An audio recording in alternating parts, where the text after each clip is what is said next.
මේ patient ආවේ මේ left side එකේ තියෙන shoulder blade එකේ අපි උර පත්ත කියලා කියනවා නැත්නම් scapula එක කියලා කියනවා.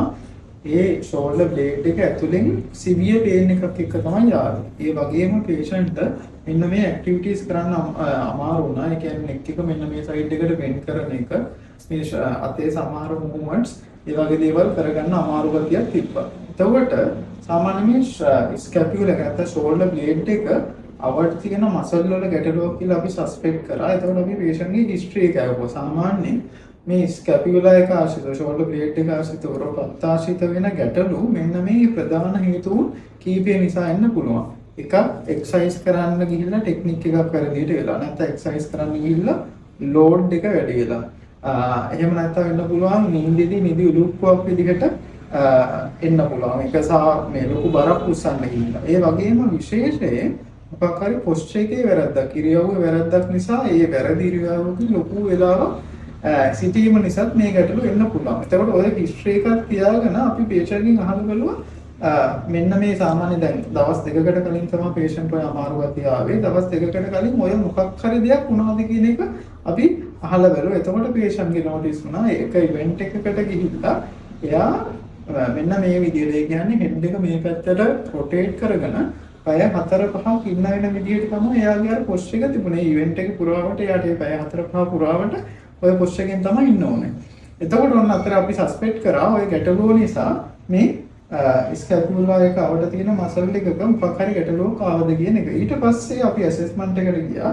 මෙන්න මේක තමයි මේ shoulder blade එක කියලා කියන්නේ. මෙතන තියෙන ත්‍රිකෝණාකාර අස්ති කොටස. ඒතකොට මේක අවට චෙක් කරලා බලද්දී right side එකට වඩා left side එකේ මේ shoulder blade එක අවට තියෙන මසල් වල ලොකු tightness එකක් නැත්නම් අපි කියනවා tension එකක්.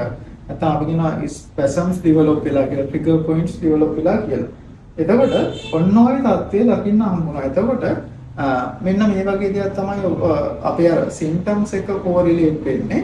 දැන් patient මේ shoulder blade එක ඇතුලෙන් pain එකක් එනවා කියලා කියන්නේ මේක මේ shoulder blade එක ඇතුලේ muscle එකක් තියෙනවා. ඒ muscle එකේ දැන් මෙතන අර එයා tightness එක undergo කරලා තියෙනවා. එතකොට ඔන්න pain එකක් විදිහට ඒක generate වෙනවා. ඒ වගේම සමහර දැන් head එක මෙන්න මේ විදිහට bend කරන activities වලදී මෙයා අවට තියෙන muscle දායක වෙනවා head එක මේ පැත්තට bend කරන්න. දැන් අර muscle tightness එක ගැන තියෙන ඒක නිසා හරියට මෙන්න මේ bend කරන වැඩ. ඒ කියන්නේ දකුණු පැත්තට bend කරන්න පුළුවන්. හැබැයි වම් පැත්තේ කෙලවරට ගනිද්දි pain එකක් එනවා. අන්නේ අර muscle වල තියෙන අමාරු ගතිය පෙන්වන විදිය. ඒ වගේම shoulder එකේ සමහර දැන් කෙනෙක්ට හිතෙන්න පුළුවන් අතන තියෙන ප්‍රශ්නෙකදී shoulder එක කොහොමද බලපාන්නේ කියලා. ඇත්තටම අපි shoulder girdle කියලා හඳුන්වන්නේ මෙන්න මේක විතරක් නෙවෙයි. මේකට අමතරව මෙන්න මෙතන තියෙන බෝන් එකක් සහ පිටිපස්සේ තියෙන ඔය ස්කැපුලා එක නැත්තම් shoulder blade එක කියන එකම යුනිට් එක මෙන්න මේ සම්පූර්ණ යුනිට් එක තමයි shoulder blade එක කියලා අපි හඳුන්වන්නේ.